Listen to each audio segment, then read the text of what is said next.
High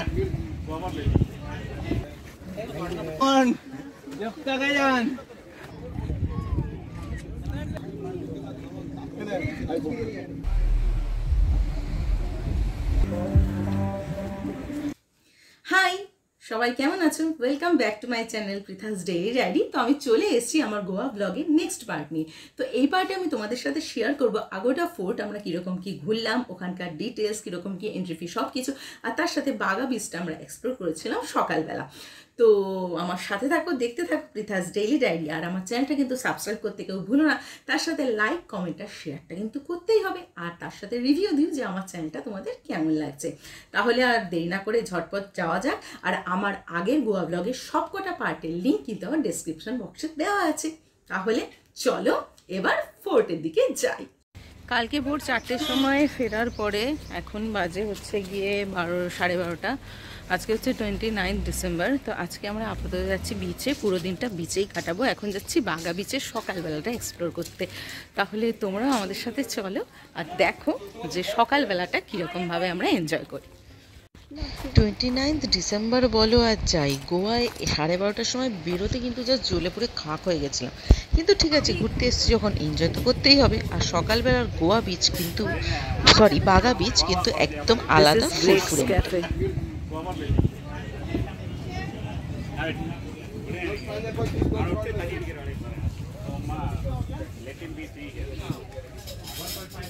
সকালে আমরা গিয়েছিলাম বাগা বিচের লিডস ক্যাফেতে। তো সেখানে আমরা গিয়ে আগে পেট পুড়ে খেয়ে নিয়েছিলাম জুস, কফি, মিল্কশেক সব কিছু।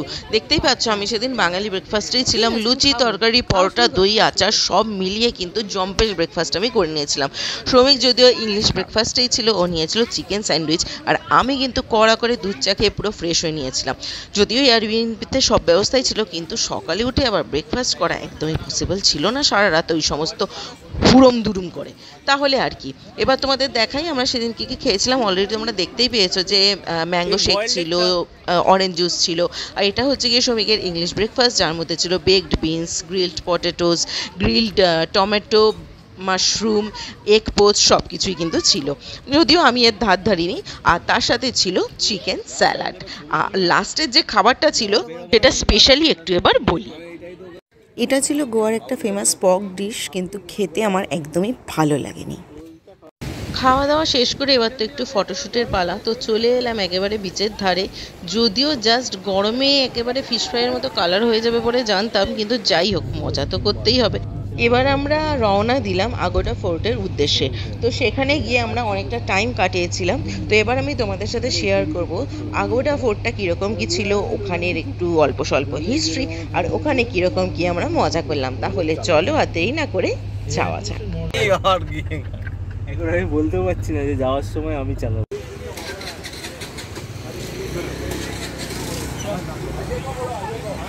আমরা এসে গেছি এখন আগোটা ফোর্টের এখানে গাড়ি চালিয়ে। প্রচণ্ড গরম, কিন্তু এসছি যখন তখন এনজয় করনা তো বানতা হয়।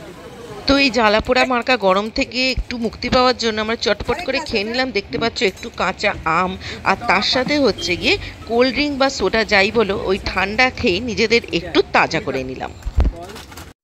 আমরা পৌঁছে গেছি আগোটা ফোর্ট, যেটা হচ্ছে গিয়ে মেনলি ক্যান্ডেলিং বিচের কাছাকাছি। আর এর ওপেনিং টাইম তো আমরা দেখতে পাচ্ছ সকাল 9টা, আর ক্লোজিং টাইম হচ্ছে গিয়ে বিকেল 5:30। তো গরমের কথা বারবারই বলছি, কারণ এতটাই গরম ছিল। কলকাতায় তো তখন তাও একটু ঠান্ডা ছিল, কিন্তু গোয়ায় যে ডিসেম্বর মাসেও এতটা গরম সেটা না আগে বুঝতে পারিনি। তো ওখানে যে ক্যাব দাদা ছিল তাকে একবার জিজ্ঞেস করেছিলাম আসার সময়, তো উনি বলেছিলেন যে গোয়ায় কখনোই গরম মানে ঠান্ডা পড়ে না। সন্ধ্যে 6টার পর তুমি সমুদ্রের ধারে গেলে একটা হালকা ঠান্ডা তুমি জাস্ট ফিল করতে পারো, এর বাইরে কিছুই না।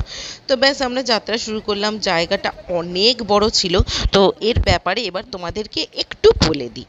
এই আগোটা ফোর্ট মূলত ডাচদের বিরুদ্ধে পাহারা দেওয়ার জন্য 1612 সালে কিন্তু নির্মাণ করা হয়েছিল। সেই সময় ইউরোপ থেকে আসা জাহাজগুলোর জন্য এটা একটা মেন রেফারেন্স পয়েন্ট ছিল। তো আমরা ভেতরে পৌঁছে গেছি, আর তোমরা দেখতে পাচ্ছ এখানে বিভিন্ন জায়গায় নোটিশ বোর্ড দেওয়া আছে গিয়ে pre and post wedding ceremony photography আর ভিডিওগ্রাফি কিন্তু প্রহিবিটেড। তো এখানে এসেই নেচে নেচে ফটো ভিডিও তোলা বিয়ের সময় কিন্তু একদমই যাবে না। বিয়ের সময় বলতে প্রি পোস্ট যেগুলো আমরা এখন ফটোগ্রাফি করে থাকি। তো এবার আমরা এখানে ঢুকে গেলাম হচ্ছে গিয়ে, এটা কারাগার মোস্ট প্রবাবলি ছিল, যেটা 2015 সাল অবধি গোয়ার কিন্তু বৃহত্তম কারাগার ছিল। পরে এটাকে জাদুঘর বা ওরকম মিউজিয়াম টাইপের কিছুতে ওটাকে ট্রান্সফার করা হয়েছিল। 2021 সালে প্রধানমন্ত্রী নরেন্দ্র মোদী এসে এটাকে ওই সংগ্রাম জাদুঘর হিসেবে উদ্বোধন করেন। এবার নেক্সট ভিডিওতে তোমরা খুব ভালো করে খেয়াল করে দেখবে শ্রমিক ঠিক কানের পাশে কিভাবে রুমাল ঝুলিয়ে নিয়ে যাচ্ছে। প্রথমবার এইসব বন্ধ ছিল না। তাহলে তুই এত দুঃখ পাস কেন? বাবা এটা দিন দিন এবেরে কমন জব তক যান একটা কথা তো বলাই হয়নি, এর এন্ট্রি ফি মোস্ট প্রবাবলি 20 থেকে 25 টাকা, মানে খুব একটা মিনিমাল চার্জ ছিল। আর আগোডা মানে কিন্তু হচ্ছে গিয়ে ফ্রেশ ওয়াটার। আর দূরে যেটা দেখতে পাচ্ছ সেটা হচ্ছে এটার অন্যতম আকর্ষণ, যেটা হচ্ছে গিয়ে লাইট হাউস। রোদ থেকে বাঁচার জন্য এরকম টুপি আমি যেরকম পরেছিলাম ওগুলো কিন্তু তোমরা বিচ সাইডে দরদাম করে মোটামুটি 100 টাকায় পেয়ে যাবে। না না ছবি না, আমরা পর্যবেক্ষণ করতে যাচ্ছি। তো ক্লান্ত হয়ে কিছু লোক তো ওখানে ছায়াতে বসে পড়েছিল, তারপরে উঠে আবার আমরা যাত্রা শুরু করলাম, কারণ পুরো ফোর্টটা দেখতে কিন্তু অনেকটা টাইম লাগছিল। তো এবার আমরা যেখানে গেছিলাম সেখানে প্রচুর ফটোস তোলা হয়েছিল, যেগুলো আমি ভিডিও লাস্টে আমাদের সাথে শেয়ার করব। তবে সব থেকে সুন্দর ছিল কিন্তু এই জায়গাটার সিনিক বিউটি আর ভিউটা কিন্তু জাস্ট অসাধারণ ছিল। তাহলে তোমরাও দেখো আর এনজয় করো। ভিডিও একটা মানে ইয়ে শুধু দেওয়ার যোগ্য নয়।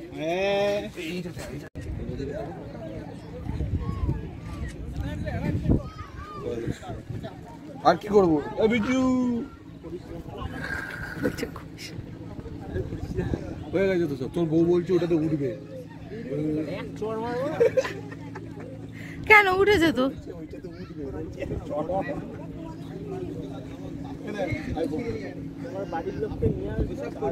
আমার বাড়ির লোক বলতে তুমি আমার বাড়ির লোক নয় তাহলে? হ্যাঁ, রোদে জ্বলে তেঁতুপুরে এবার আমরা চলে এলাম ক্যান্ডেলিম বিচে। এবার এখানে এসে অনেকক্ষণ ধরে কিন্তু সমুদ্রে স্নান করেছিলাম। অবভিয়াসলি সমুদ্রে স্নান তো করতেই হবে, আর ফোনটা তো রাখা ছিল অন্য জায়গায়। তাহলে তোমরা আপাতত এই বিচ ভিউটা সানসেটের সময় এনজয় করো। স্নান টান করে এবার কিন্তু আবার হোটেলে ফেরার পালা। এবং জানিয়ে রাখি ওখানে কিন্তু সবকটা শ্যাকেই ড্রেস চেঞ্জ করার জন্য আলাদা লেডিস টয়লেট, জেন্টস টয়লেট সবই ছিল। তো সেই জন্য ড্রেস চেঞ্জ করতে কোনো অসুবিধা হবে না। তো এই শ্যাকটাও খুব সুন্দরভাবে কিন্তু সাজানো ছিল। কিন্তু আমাদের এবার হোটেলে যেতে হবে রেডি হয়ে, আবার আমরা আসবো, কারণ রাতের পার্টি কিন্তু তখনও বাকি। তাহলে চলো আবার রেডি হই। রুমে ফিরে যে যার মতো ফ্রেশ হয়ে আবার আমরা বেরিয়ে পড়লাম রাত্রিবেলা এক্সপ্লোর করতে। তো আমাদের কিন্তু রুটিন এরকমই ছিল, সারা সকাল ঘোরাফেরা, রাত্রিবেলা বিচে গিয়ে ফুল পার্টি করা। আর তোমাদের আমি দেখাচ্ছি গোয়াতে কিন্তু প্রত্যেকটা রেস্টুরেন্ট বলো, ক্যাফে বলো, বার বলো, সবগুলো কিন্তু অসাধারণ সুন্দরভাবে সাজানো ছিল। যেখানেই যাও সেখানেই কিন্তু জাস্ট ফাটাফাটি পার্টি চলছে। তো এগুলো আমি তোমাদেরকে দেখিয়ে দিলাম। এবার আমরা আবার ক্যান্ডোলিম বিচেই আজকে যাচ্ছিলাম। সারা দিন আগোডা ফোর্টে ঘুরে সমুদ্রে স্নান করে আমরা ক্লান্ত ছিলাম। আর কালকে আমাদের একটা বড় দিন ছিল, কারণ কালকে আমরা একটা নতুন বিচ এক্সপ্লোর করতে যাব, তার সাথে সানবার্ন ফেস্টিভ্যাল। অবশ্যই ওটা কিন্তু তোমাদের সাথে শেয়ার করব, যার ভার্চুয়াল সাথী কিন্তু তোমাদের আমাদের সাথে হতে হবে। আর তার সাথে তোমরা দেখতে পাবে সানবার্ন ফেস্টিভ্যালের ঠিক কতটা মজা হয়, আর ওইটা কেন গোয়া গেলে একটা মাস্ট টু ডু লিস্টের ভেতরে পড়ে। তাহলে আমরা সেদিন আবার রাত্রিবেলা চলে গেছিলাম ক্যান্ডোলিম বিচে। এবং গোয়ার যে কোনো বিচেই তুমি 25 থেকে 1 জানুয়ারির ভেতরে যাও, প্রত্যেকটাই কিন্তু অসাধারণ সুন্দরভাবে সাজানো থাকে। আর তার সাথে খাওয়া দাওয়ার খরচা আমি তোমাদেরকে বারবারই বলছি যে অন্য সময় যাও আর ওই টাইম ল্যাপসের মধ্যে যদি যাও তাহলে অবভিয়াসলি সেটা কিন্তু বেশি হবে, যে যেরকম খাবে সেই অনুযায়ী কিন্তু খরচা। তাহলে এইটাই ছিল আমাদের সেদিনকার টোটাল ডে। 29 ডিসেম্বরে আমরা কী কী করলাম, কীরকম কী এনজয়মেন্ট করলাম, আমি কিন্তু তোমাদের সাথে সবই শেয়ার করলাম। আর তার সাথে আমি শেয়ার করছি আমাদের কিছু মেমোরেবল মোমেন্টস, যেগুলো আমরা খুব ভালো রকম এনজয় করেছিলাম। তো আমিও তোমাদেরকে বলবো তোমরা যদি যাও অবশ্যই আগোডা ফোর্ট কিন্তু ভিজিট করো। আর দিলচাতায় ফোর্ট যেটা, সেটাও কিন্তু অবশ্যই লোকে ভিজিট করে। আমাদের টাইম হয়নি বলে আমরা করিনি, কিন্তু গেলে কিন্তু তোমরা সেটাও ছেড়ো না। আজকে তাহলে এইটুকুই, দেখা হবে নেক্সট পার্টে।